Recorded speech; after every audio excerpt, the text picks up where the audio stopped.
TK넷 라디오 오늘의 핫이슈입니다. 첫 소식입니다. 이 조 바이든 대통령이 지명한 미 연방 대법관 지명자에 대한 인준 절차가 시작됐네요. 그렇습니다. 연방상원법사위원회가 어제부터 커탄지 브라운 잭슨 대법관 지명자에 대한 인준 청문회를 시작했습니다. 이날 개회사를 시작으로 상원법사위원회 소속 민주당 의원 11명 그리고 공화당 소속 의원 11명이 나흘간 잭슨 지명자에 대한 자격 검증에 나선 것입니다. 네, 인준 결과는 언제쯤 나오게 되나요? 상원법사위 청문회는 연준 과정의 1차 과정이라고 할 수가 있겠습니다.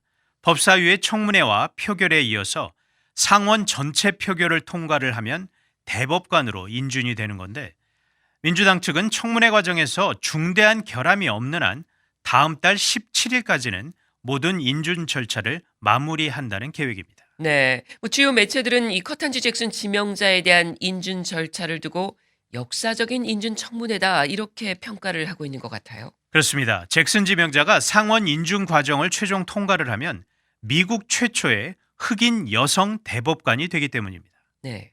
조 바이든 대통령은 지난 대선 선거운동 당시 흑인 여성을 대법관으로 지명하겠다라고 공약을 했었습니다.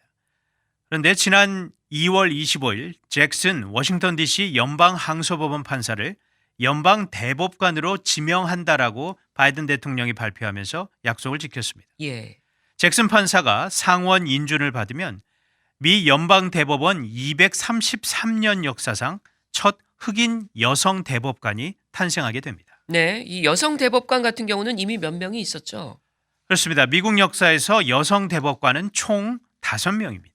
따라서 이 커탄지 잭슨 판사가 최종 인준을 받으면 여성으로서 6번째 대법관이 되는 것이고, 흑인으로서는 3번째, 그리고 흑인 여성으로서는 최초가 되는 것입니다. 네. 자, 이 잭슨 지명자 상원의 인준 과정을 거치는 것이 이번이 처음인가요?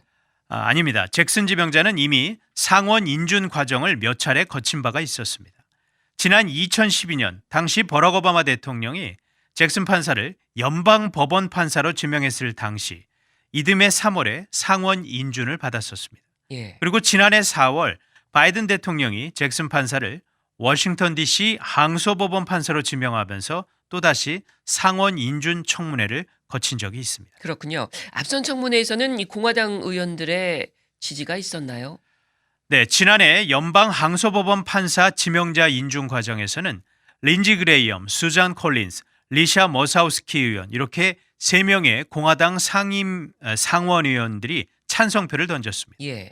사실 인준 과정에서 만약 공화당 의원이 한 명도 지지를 하지 않는다고 하더라도 인준안 통과 자체는 가능한 상황이긴 합니다. 인준안은 과반수를 넘기면 가결이 되는데, 연방 상원의 민주 공화 의석수가 현재 50대 50인 상황에서 상원 의장을 겸하고 있는 부통령 카멜라 해리스 부통령이 한 표를 행사할 수가 있기 때문입니다. 네. 이번 대법관 인준 과정은 어떨까요? 공화당 의원들의 지지 나올 수 있을까요? 잭슨 후보의 인준이 연방 대법원의 6대 3 이 보수 우위 구도를 바꿀 수는 없습니다. 그런 점에서 공화당 의원들이 아주 공격적으로 나올지는 확실하진 않습니다. 네. 잭슨 후보는 진보 성향의 스티븐 브라이어 대법관이 은퇴를 발표하면서 차기 대법관 후보로 지명이 됐기 때문입니다. 예. 그러니까 진보 성향의 잭슨 지명자가 대법관에 오르더라도 대법원의 구도, 그 이념 구도에는 변화가 없게 된다는 거네요. 맞습니다. 앞서 공화당 소속이었던 도널드 트럼프 전 대통령은 임기 중에 3명의 보수 성향의 대법관을 지명을 했었습니다.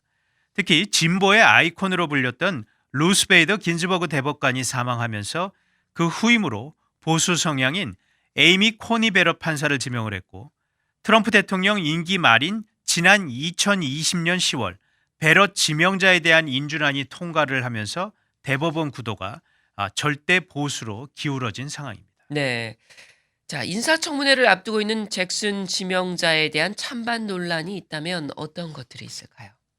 우선 바이든 대통령이 흑인 여성만을 염두에 두고 지명을 하면서 다른 자격이 있는 후보들이 그 기회를 잃었다는 비판이 먼저 있었습니다. 네. 공화당 의원들은 또 잭슨 지명자가 앞서 연방 양형위원회에 속해 있었을 당시 코케인 등 불법 약물 소지자에 대한 형량을 최소화하려고 했던 점도 지적을 하고 있습니다.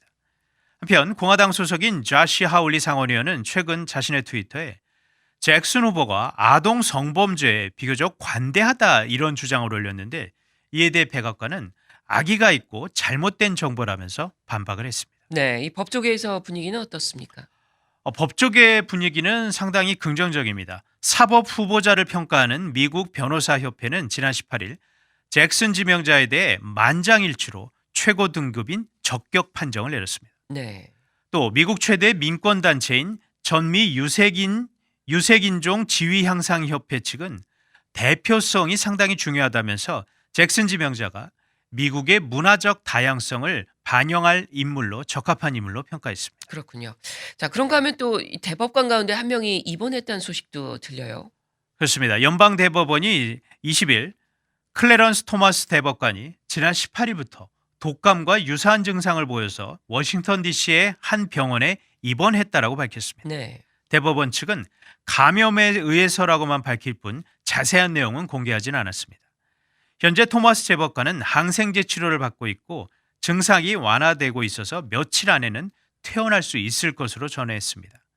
또 대법원에서 이번 주 4건의 변론이 예정이 돼 있는데 토마스 대법관이 변론은 놓치더라도 관련 논의에는 참여할 것이다라고 밝혔습니다. 네. 이 토머스 대법관도 흑인 아닌가요? 네, 맞습니다. 지난 1991년 대법관으로 임명된 토마스 대법관은 미국 역사상 두 번째 흑인 대법관입니다. 그리고 보수 성향입니다. 예. 토마스 대법관이 올해 73세입니다.